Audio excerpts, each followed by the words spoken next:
Salve, ladies and gentlemen, eu espero que todos estejam muito bem e vamos direto ao ponto. Por que é que o mercado está caindo tanto? Será que significa que agora acabou o bull market? Se você está desesperado com essa queda, de duas uma, ou você está entupido de altcoins ou você não sabe o que está fazendo. Porque sinceramente, se você olha para o gráfico do Bitcoin e coloca no semanal, nós estamos ainda acima das suas resistências principais, que seria em torno de 90, 88 e até mesmo 80 mil dólares. Então estamos tendo uma queda de mais ou menos 26% desde o seu topo histórico. E historicamente isso é bem tranquilo de se acontecer, é ocasional, sempre aconteceu nos últimos ciclos e até tivemos quedas muito maiores do que essa. Se a gente vê aqui o histórico do Bitcoin em relação às quedas, que é o Bull Market Correction Drawdowns, a gente está tendo mais ou menos 26%, não chegamos nem a 30% de queda, e isso é pífio comparado aos últimos ciclos. Então, isso mostra cada vez mais que, apesar de termos uma grande correção nesse final de semana, o que mais está caindo são os altcoins. E provavelmente porque elas têm uma correlação maior agora com ativos de risco, como ações dos Estados Unidos, ações de tecnologia, como a Nvidia, por exemplo, e como essas ações que são trilionárias estão caindo, imagine esses projetos menores. Porém, o Bitcoin está mostrando cada vez mais que ele não está sendo mais considerado como um ativo de tecnologia, vamos dizer, porque agora os países estão querendo comprar, como os Estados Unidos comentou, El Salvador já compra e provavelmente muitos países do mundo todo irão adotá-lo. Mas vamos aos dados aqui, pessoal. Eu não vou de achismo, eu vou olhar os dados e falar para vocês a minha opinião ao ler eles. Primeiro nós temos o Bitcoin e o M2 Growth. M2 é basicamente a liquidez global. E o que a gente consegue ver aqui, pessoal? Uma relação muito próxima. Toda vez que o M2 chega a subir, necessariamente o preço do Bitcoin também acompanha, só que um pouco de atraso. Só que tem um porém. Por conta desse atraso, o que a gente visualizou? Que lá em mais ou menos em setembro, a liquidez global, o M2, ele começou a ser reduzido, então começou a ter menos liquidez, menos dinheiro no mundo, e o Bitcoin continuou subindo. Então, era nítido que provavelmente o Bitcoin ia acompanhar essa retração que aconteceu no M2, mas com uma leve atraso de 8 a 10 semanas mais ou menos. Então fiquem muito atentos com esse gráfico. E o que a gente consegue ver agora é que o M2 voltou finalmente a subir. Logo em seguida nós temos também o Long Term Holders e os Short Term Holders. O que a gente consegue ver em relação a esses dados? A gente consegue visualizar que todas as vezes que o Bitcoin começa a subir bastante, os Long Term Holders começam a diminuir, porque eles começam a vender. E então o que a gente consegue visualizar aqui no gráfico é que os Long Term Holders estão novamente caindo, significa que essas pessoas que seguraram o Bitcoin por mais de 155 dias estão vendendo um pouco das suas parcelas. E, geralmente, se a gente olhar aqui, desde 2014, todas as vezes que os long-term holders acabam diminuindo num curto prazo, o preço do Bitcoin sobe. E isso é inversamente proporcional aos short-term holders. Toda vez que os short-term holders começa a subir, começa a crescer mais pessoas que estão segurando o Bitcoin há menos de 155 dias, então são novos entrantes, o preço do Bitcoin também começa a subir. E toda vez que ele diminui, o preço necessariamente também retrai. E o que nós estamos vendo novamente é uma grande entrada, um grande fluxo positivo de novos investidores comprando Bitcoin. O outro dado que nós temos aqui é o múltiplo de Mayer. Pessoal, é muito simples e tem até as cores aqui no gráfico que dá para ver aonde que é bom para comprar e aonde que é bom para vender. Basicamente, todas as vezes que o múltiplo de Mayer chega próximo de zero ou abaixo disso, são ótimos momentos de compra, independente de que parte do ciclo nós estamos.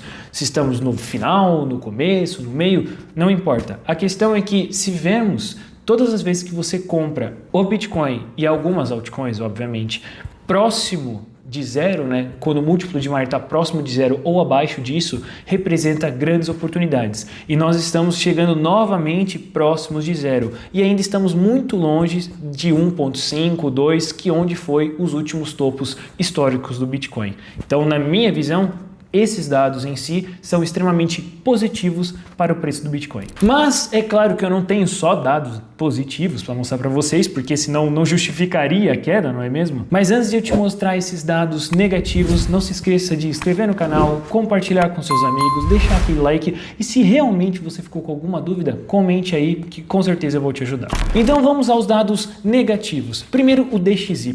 DXY é basicamente o dólar contra as moedas do mundo todo. Toda vez que o dólar valoriza perante as outras moedas, os mercados acionários, os mercados de risco tendem a sofrer bastante, porque as pessoas, os investidores, os institucionais procuram vender os seus ativos de risco e ir para uma renda fixa, por exemplo.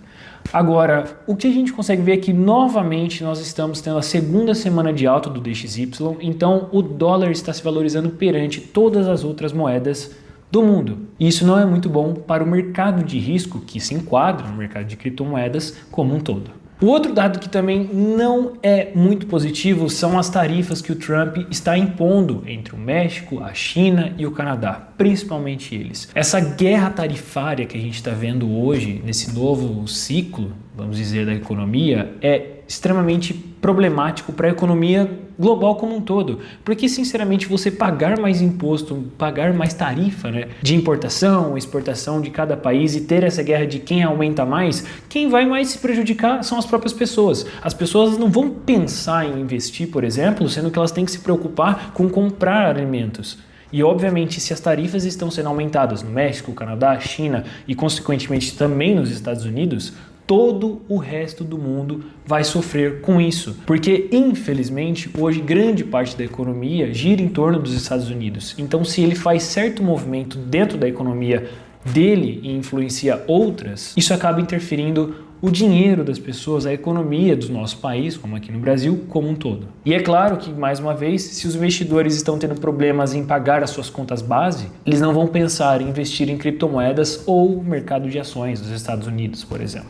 Mas o principal problema em relação a essas tarifas não é necessariamente as tarifas em si, mas sim essa instabilidade geopolítica e esses problemas entre os países em relação a quem aumenta mais tarifa, quem atrapalha mais o outro, ou quem é melhor do que o outro. Essas incertezas da nossa economia, do mundo como um todo, acabam deixando os investidores muito cautelosos e também muito receosos em investir, fazendo com que eles não queiram investir em algo de extremo risco ou alto risco, sendo que eles não sabem o que pode acontecer nos próximos meses, anos. Então, tendo em vista que necessariamente nós temos muitos dados positivos para o mercado cripto como um todo, mas a incerteza política, a incerteza geopolítica do mundo está atrapalhando a nossa grande e esperada alta das criptomoedas, ainda tem um dado que eu acho muito interessante para mostrar para vocês que aconteceu no ciclo passado. Lá em 2021, mais ou menos, quando estava em torno de janeiro, dezembro e fevereiro, muitos investidores e influencers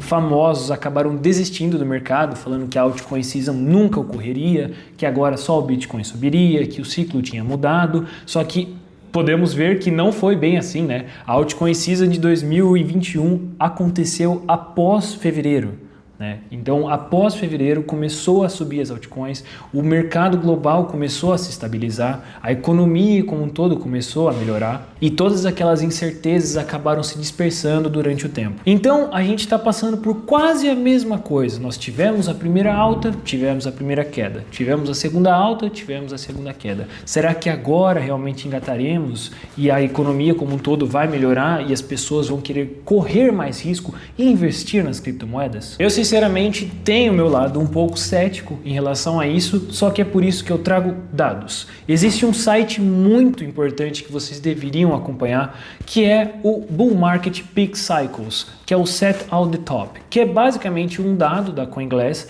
onde ele junta mais de 30 indicadores, na verdade 30 indicadores, que mostra se estamos ou não em um topo de mercado, ou se é melhor comprar ou vender o Bitcoin e as altcoins como um todo. E até agora nenhum dado técnico mostra que nós estamos no topo. Então a única coisa que justifica essa queda atual seria as incertezas no mundo, a incerteza econômica entre os Estados Unidos e os outros países. Porque, sinceramente, apesar dessa queda do Bitcoin, ela é muito pequena comparada aos seus ciclos anteriores. Então ele pode cair mais e chegar nas suas resistências principais, só que é nítido o medo dos investidores em relação às altcoins, porque são elas que mais estão sofrendo. Então o conselho que eu tenho para você é que você tente ser o mais racional possível. Não compre ou venda no desespero. Tente pensar um pouco, veja a sua carteira e se você não está aguentando essa volatilidade, muito provavelmente esse é o momento para você rebalancear a sua carteira de investimentos. Com isso, eu vou ficando por aqui, pessoal. Até a próxima.